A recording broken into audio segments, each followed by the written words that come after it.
नमस्कार। अभी आप सुनने जा रहे हैं रविन्द्रनाथ टैगोर जी द्वारा लिखित कहानी पड़ोसन। मेरा नाम मनोज भाटिया है। तो चलिए शुरू करते हैं कहानी पड़ोसन। मेरी पड़ोसन बाल विधवा है, मानो वह जाड़ों की ओस भीगी पतझड़ी हरसिंगार हो। सुहागरात के फूलों की सेज के लिए नहीं, वह केवल देव पूजा के लिए समर्पित थी। मैं उसकी पूजा मनी मन किया करता था। उसके प्रति मेरा मनोभाव कैसा था, उसे मैं पूजा के अतिरिक्त किसी अन्य सुबोध शब्दों में प्रकट नहीं करना चाहता। दूसरों के सामने कभी नहीं, अपने प्रति भी नहीं। नवीन माधव मेरा बहुत ही घनिष्ठ एवं प्रिय मित्र है। उसे भी इस बारे में कुछ नहीं मालूम। इस प्रकार मैंने अपने अंतरतम में जिस आवेश को छुपाकर साफ सुथरा बनाकर रखा था, उसके लिए भीतर ही भीतर गर्व का अनुभव भी करता था। परंतु पहाड़ी नदी की तरह मन का वेग अपने जन्म शिखर से बंधा नहीं रहना चाहता। किसी भी रास्ते को अपनाकर वह बाहर निकलने की कोशिश करता है। उसमें अगर वह सफल नहीं हो पाता तो भीतर ही भीतर कसक उत्पन्न करता है। इसलिए मैं यह सोच रहा था कि कविता में मैं अपने भाव प्रकट करूंगा, लेकिन कुंठा की मारी लेखनी ने किसी भी तरह आगे बढ़ना ना चाहा। बड़े आश्चर्य का विषय तो यह है कि ठीक इसी समय हमारे मित्र नवीन माधव को अचानक बड़े ही प्रबल वेग से कविता लिखने का शौक बढ़ने लगा, मानो अचानक भूचाल आ गया हो। उस बेचारे पर ऐसी देवी विपत्ति पहले कभी ना आई थी। इस कारण वह इस नई नवेली हलचल के लिए बिल्कुल तैयार ना था। उसके पास छंद तुक आदि की पूंजी नहीं थी, फिर भी उसका दिल छोटा ना हुआ। यह देखकर मैं दंग रह गया। कविता मानो बुढ़ापे की नई दुल्हन की तरह उस पर हावी हो गई। नवीन माधव को छंद तुक आदि की सहायता और संशोधन के लिए मेरी शरण लेनी पड़ी। कविता के विषय नए नहीं थे, लेकिन पुराने भी नहीं थे, यानी उन्हें बिल्कुल नवीन भी कहा जा सकता था और काफ़ी पुरातन भी। प्रेम की कविताएं थीं, प्रियतमा के उद्देश्य में। मैंने उसे एक धक्का लगाते हुए पूछा, आखिर है कौन, बताओ भी। नवीन ने हंसकर कहा, अभी उसका पता नहीं लगा पाया हूँ।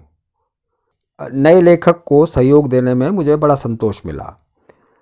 नवीन की काल्पनिक प्रियतमा के प्रति मैंने अपने रुके हुए आवेग का प्रयोग किया।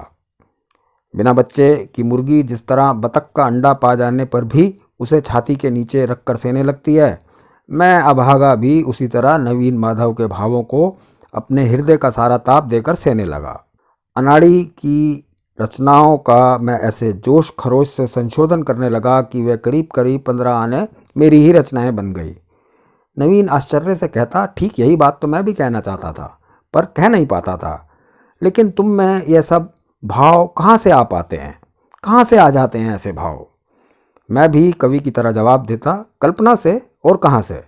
इसका कारण यह है कि सत्य नीरव होता है और कल्पना वाचाल।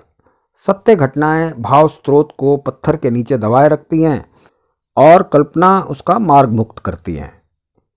नवीन गंभीर चेहरा लिए कुछ देर सोचता, फिर कहता, देख रहा हूँ बात कुछ ऐसी ही है, ठीक कहते हो। थोड़ी देर सोचने के बाद फिर कहता, ठीक ही कहते हो, सही बात है। पहले ही बता चुका हूँ कि मेरे प्रेम में एक प्रकार का कातर संकोच है, इसलिए मैं अपनी बात कुछ भी लिख नहीं सका। नवीन को पर्दे की तरह बीच में रखने के बाद मेरी लेखनी अपना मुंह खोल सकी। रचनाएं मानो रस से पूर्ण हो ताप से फटने लगी। नवीन बोला, यह तो तुम्हारी ही रचना है, इसे तुम्हारे नाम से प्रकाशित करें? मैंने कहा, भाई तुमने भी खूब कहा, मूल रचना तो तुम्हारी ही है, मैंने तो इसमें सिर्फ थोड़ा सा रद्दोबदल कर दिया है। धीरे धीरे नवीन भी ऐसा ही समझने लगा।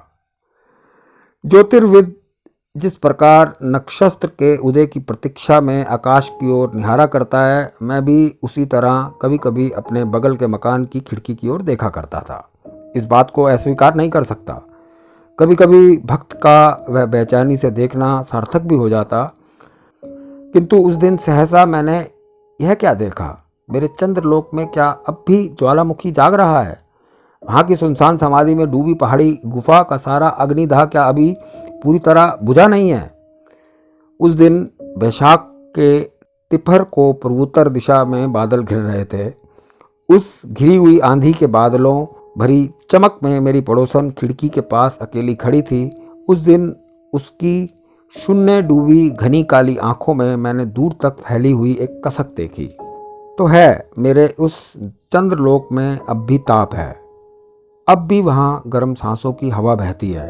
वह देवताओं के लिए नहीं, मनुष्यों के लिए ही है।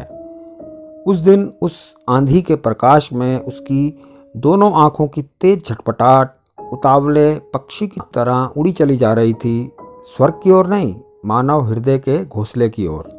उत्सुक आकांक्षा से चमकती उस दृष्टि को देखने के बाद मेरे लिए अपने बेचैन मन को काबू करना मुश्किल हो गया। तब केवल दूसरे की कच्ची अनघड़ कविताओं के संशोधन से मन नहीं भरा, मेरे अंदर भी किसी प्रकार का काम करने की चंचलता पैदा हो गई। तब मैंने यह निश्चय कर लिया कि बंगाल में भी विधवा विवाह प्रचलित करने के लिए मैं अपनी सारी चेष्टा का प्रयोग करूंगा। केवल व्याख्यान और लेख लिखकर नहीं, आर्थिक सहायता देने के लिए भी मैं आगे बढ़ा। नवीन मेरे साथ बहस करने लगा। उसने कहा, चिर वैधव्य में एक पवित्र शांति है। एकादशी की धुंधली चांदनी से प्रकाशित समाधि भूमि की तरह उसमें एक महान सौंदर्य है। क्या वह विवाह की संभावना मात्र से नष्ट नहीं हो जाएगा? ऐसे कवित्व की बातें सुनते ही मुझे गुस्सा आ जाता है। अकाल में खाने के अभाव में जो व्यक्ति घुल घुल कर मर रहा हो, उसके पास हट्टा कट्टा कोई व्यक्ति आकर यदि भोजन की भौतिकता के प्रति घृणा प्रकट करते हुए फूल की सुगंध और पक्षियों के गीत से मरते हुए का पेट भरना चाहे तो वह कैसा लगता है? मैंने गुस्से में आकर कहा, सुनो नवीन, कलाकार कहते हैं कि खंडर का भी एक सौंदर्य होता है, लेकिन किसी घर को सिर्फ चित्र के रूप में देखने से ही काम नहीं चलता। चूँकि उस घर में रहना पड़ता है, कलाकार कुछ भी कहता रहे, उस घर की मरम्मत जरूरी है। वैधव्य के बारे में दूर बैठकर तुम चाहे जितनी कविताएं लिखना चाहो, किंतु यह तुम्हें याद रखना चाहिए कि उसमें आकांक्षाओं से भरा एक मानव हृदय अपनी वेदना के साथ वास करता है। मेरा ख्याल था कि नवीन को मैं किसी भी तरह अपने दल में नहीं खींच सकूंगा, इसलिए मैं उस दिन ज़्यादा गर्मी से बातें कर रहा था। लेकिन सहसा मैंने देखा कि मेरे भाषण के अंत में उसने एक गहरी सांस ली और मेरी सारी बातें मान ली। मुझे और भी बहुत सी अच्छी अच्छी बातें करनी थी, पर उसने उसका मौका ही नहीं दिया। लगभग हफ्ते भर बाद नवीन ने आकर कहा, तुम अगर मदद करो तो मैं खुद विधवा विवाह करने को तैयार हूँ। मेरी समझ में एक बात आ गई थी कि उसकी प्रियतमा काल्पनिक नहीं है। कुछ अरसे से वह एक विधवा नारी को दूर से प्यार करता रहा है, पर किसी से उसने यह प्रकट नहीं किया। जिस मासिक पत्र में नवीन की उर्फ मेरी कविताएं प्रकाशित होती थी, वह पत्रिकाएं ठीक ठीक उसी जगह पर पहुंच जाया करती थी। वे कविताएं व्यर्थ नहीं गईं। बिना मेल मुलाकात के ही हृदय आकर्षित करने का यह उपाय मेरे मित्र ने ढूंढ निकाला था। लेकिन नवीन का कहना है कि उसने कोई षड्यंत्र कर ऐसी तरकीब निकाली हो, सो बात नहीं। यहाँ तक कि उसका ख्याल था कि वह विधवा पढ़ना भी नहीं जानती थी। वह मासिक पत्रिका बिना मूल्य विधवा के भाई के मान पर भिजवा देता था। वह केवल मन को तसल्ली भर देने का पागलपन था। उसे ऐसा लगता था कि देवता के लिए पुष्पांजलि चढ़ाई जा रही है। वे जाने या ना जाने, स्वीकार करें या ना स्वीकार करें, कई बहानों के जरिए विधवा के भाई से नवीन ने मित्रता कर ली थी। नवीन का कहना था कि इसमें भी उसका कोई उद्देश्य ना था। जिससे प्रेम किया जाए उसके निकट संबंधियों का संग भी मधुर लगता है। हाल में मुझसे बहस में हारकर नवीन ने उस विधवा से मिलकर विवाह का प्रस्ताव किया। पहले पहल उसे किसी प्रकार स्वीकृति ना मिली। तब नवीन ने मेरी सारी युक्तियों का प्रयोग कर और उनके साथ अपनी आंखों के दो चार बूंद आंसू मिलाकर उसे संपूर्ण रूप से हरा दिया। अब सब कुछ तय है। केवल विधवा के अभिभावक यानी उसके फूफा कुछ रुपया चाहते हैं। मैंने कहा, अभी लो। नवीन बोला, इसके अलावा एक बात और है। शादी के बाद पिताजी 5-6 महीने तक जरूर खर्चा देना बंद कर देंगे और तब तक दोनों का खर्च निभाने के लिए तुम्हें इंतजाम करना पड़ेगा। मैंने मुंह से कुछ ना कहकर एक चेक काट दिया और कहा, अब उसका नाम बताओ। मेरे साथ जब तुम्हारी कोई प्रतियोगिता नहीं तो परिचय देने में तुम्हें किस बात का डर है? मैं तुम्हें छूकर सौगंध खाता हूँ कि उसके नाम से कोई कविता नहीं लिखूंगा, और अगर लिखूं भी तो उसके भाई के पास ना भेजकर तुम्हारे पास भेज दिया करूंगा। नवीन ने कहा, अरे इसके लिए मुझे कोई डर नहीं। उस विधवा ने किसी से भी इस विवाह की चर्चा करने से मना किया है। वह लाज से गली जा रही है, पर अब छिपाना बेकार है।